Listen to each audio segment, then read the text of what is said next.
Welcome back, beautiful tri-state area. You're listening to A Moment of Zen right here on 710 WOR, the voice of New York, iHeartRadio. I'm your host, Zen Sams.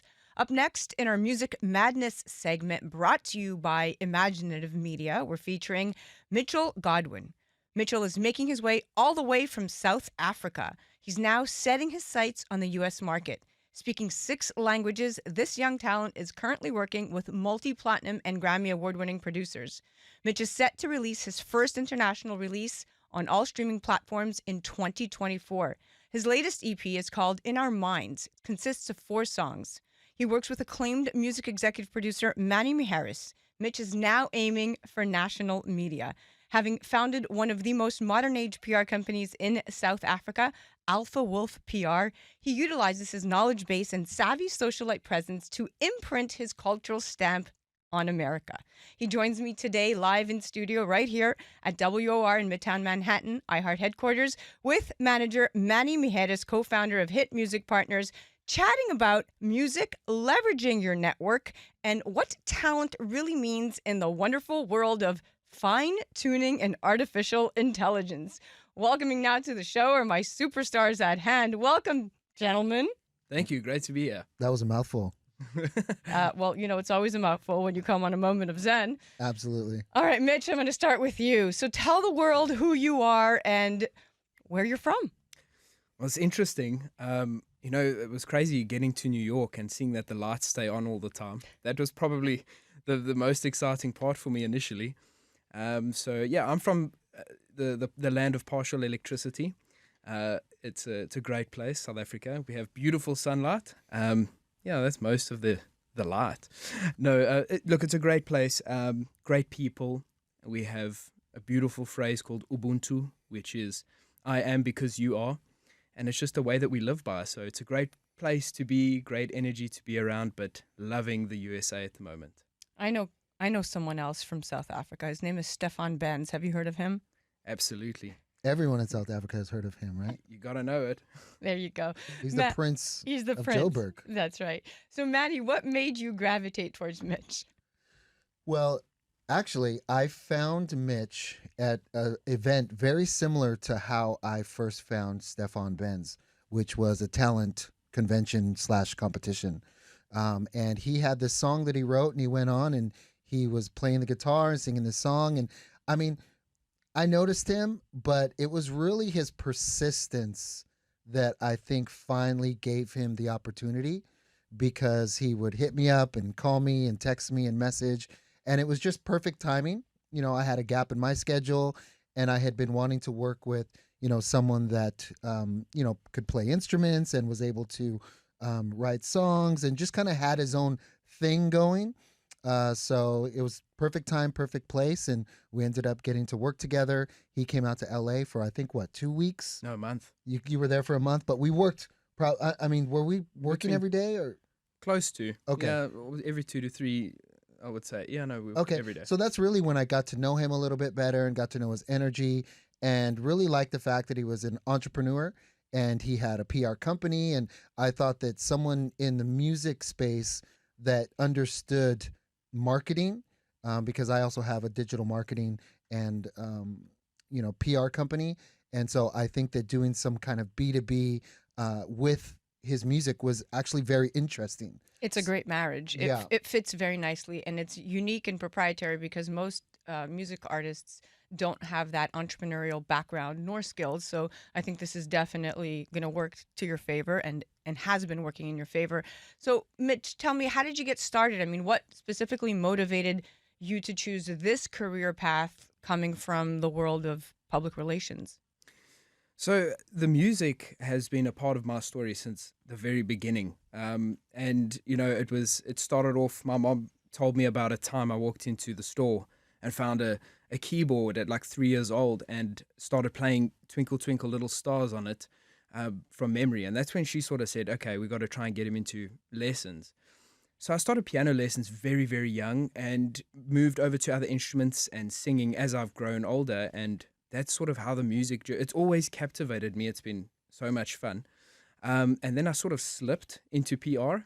As a musician, that's the one big thing you need to be heard. And so I slipped my way into there.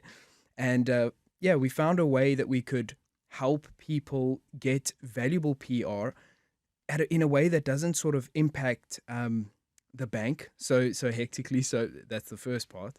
And then also moving into kind of a situation where they get the reach that they need as well. So the two were a perfect combination, me looking for solutions in PR and then combining it with your artistry. I love it. It's a great story. Now, Manny, we've been talking about this before, but technology that facilitates the creation, the reproduction, and distribution of art is one way of describing generative artificial intelligence. And recorded music democratized access and brought it into the homes and hearts of those who could never have afforded to attend a concert or visit the symphony, so to speak. And music creators don't fear the reaper when it comes to AI. In fact, they recognize its potential instead, rather than put musicians out of work. I truly believe that artificial intelligence will allow more creators to make more music and explore sonic wavelengths yet unheard. What do you say to this? Are you a proponent or not? No, I think it can be a tool that you use to your advantage. I mean, I had a discussion, I think about a week ago with someone, a writer who writes music but also writes film, and he was making the case of it being essentially cheating. And my argument was that, well, what did writers do before Google? You still have to research, you still have to look things up, you still have to kind of understand and use technology. You're using a computer, you're not writing it down in a notebook anymore. And with AI, I feel like it just gives you a little bit of an edge to get to the place that you would have gotten to anyways a little bit quicker. If you're, I'll give you a good example. I was writing a script, a short film about a month ago, and I asked AI, hey, this is what's going on, and this person goes here, I need a creative way to do. And although I didn't use I actually didn't use what it suggested at all, but it gave me the other idea. Right. So it's like having a second mind in the room that you can bounce ideas off of. And by the way, you don't have to give it 50% or 25%. Exactly. So I think it's a tool. I think it's how you use it. I think real creatives and real artists probably struggle a little bit with it, but I also think that it's the way you use it. And if you're someone with integrity and you want to make sure that you're not just ripping something off or putting something into AI and just using that idea directly, it can get there. But I think for most people, using it in a way that they can get to their idea quicker is going to be incredible. Yeah, and when we talk about artificial intelligence generated progressions or sounds, it reminds me of when autotune hit the market itself. It's a form of AI, and that leverages math as a tool for creative production. And the use of autotune for its own sake was scorned until we saw how the human element elevated the tool to create art, right? So I'm certain music creators are soon going to make creative use of the AI tools available to them. And just like the Beatles themselves did the first song to feature intentional guitar feedback on I Feel Fine, right? I'm excited about the prospect of AI tools really lowering barriers to music creation across the globe, but increasing accessibility and thus the supply of musical talent, which is at the core of it all. Now, Mitch, who do you get your artistic abilities from, and who is your musical inspiration? Definitely not from my family. They're very analytical people. I love them to bits. But yeah, it's a combination. And this, is sort of testimony to your AR statements as well. Everything comes from a whole bunch of, it's a cumulative value that gets added into everything. So certain artists, like in South Africa, Reinhard Burr, his instruments and his use of instruments are incredible. So he influences that aspect, especially with the new song coming out as well. We've pulled things from every aspect. So to call my inspiration from one area, it wouldn't really be super accurate. It's from multiple places. Now, Manny, what makes or breaks an aspiring music artist? I think it's persistence. I think it's absolute persistence. And I think, a mentor of mine taught me the phrase more is more. As long as you dogpile, as long as you keep putting content out and you keep exploring, you never know what's going to hit. You never know. You could write the most incredible song and it just doesn't take off. And you can write a song in 10 minutes And a lot of times that's the case. The best songs are written very quickly, but it's after the hours of work that you put in, and after, writing up, which is when you work with people that have more experience than you, and you're able to listen and understand what, these other writers and other people that have the experience and have the hits are bringing to the table. If you can absorb, if you can always be learning and be persistent, I think that everybody will get their shot.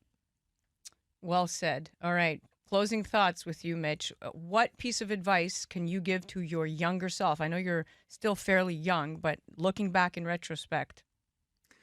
It would be not to expect things to work the way the pretty picture shows them to. I mean, just the way Manny and this happened this week to perform at Times Square.